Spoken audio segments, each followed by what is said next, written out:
Welcome back. Lisa Briggs from the Brewers Company is here answering your plant and garden questions. Email them to tips@channel3000.com. Hi, Lisa. Hello. What do we got here? So this is it's an ornamental perennial grass, and I thought it was a carex or a sedge called ice dance, but it's not. It's actually a little blue stem. It's pretty. Little blue stem is a native grass here. It does really well in sunny spots. It withstands drought because it's a native here, and this is brand new. I've never seen it. Super cool. Nice little greenery. Yeah, absolutely. All right, let's get to the questions. We're going to start off with Deb. Deb wants to know what she can do about her tomato plant dying from the bottom up, and if there's anything she can do to prevent the bottom of ripening tomatoes from rotting. So two things.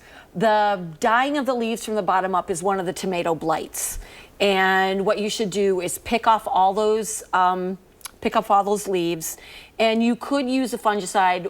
One of the blights kills the plant, the other blight just sort of kills off leaves from the bottom up. Any watering is splashing it up, so you want to remove those.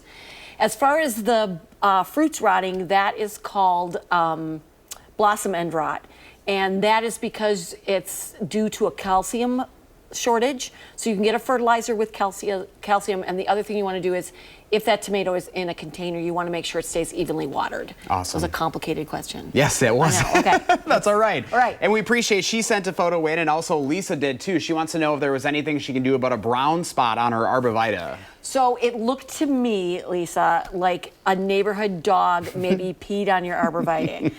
Or a squirrel or something has broken that branch. So I would check for that first. And if not, dogs have really acidic urine, some dogs do, and it will cause browning on grass spots in your lawn, and also on evergreens. That's the worst. Yeah, it is the worst. All right, let's get to Jan. Jan asks, what is your opinion on beetle bags? Yay or nay? They say, she said that they are eating her sweet potato vines. I am on the nay column, unless you have a really big property and you are drawing the beetles away from your plants. Those bags are loaded with a pheromone. I'm assuming we're talking about Japanese beetles. And it attracts beetles from all over the place that then get in there. And then once the bag is filled, then the beetles are still smelling the pheromones. So they're just hanging out and then eating whatever you have. So get rid of the bag. You can use for the short term a floating row cover or something. And there are also some really effective pesticides that will take care of Japanese beetles. A big old nay. A big old nay, sorry. Question number 4 comes from Karen. Karen says, can she still prune her hemlock, or should she have done that in the spring? She has a 7-foot tall and a 5-foot wide hemlock. So hemlocks fall into the category of evergreens that like to be pruned in midsummer.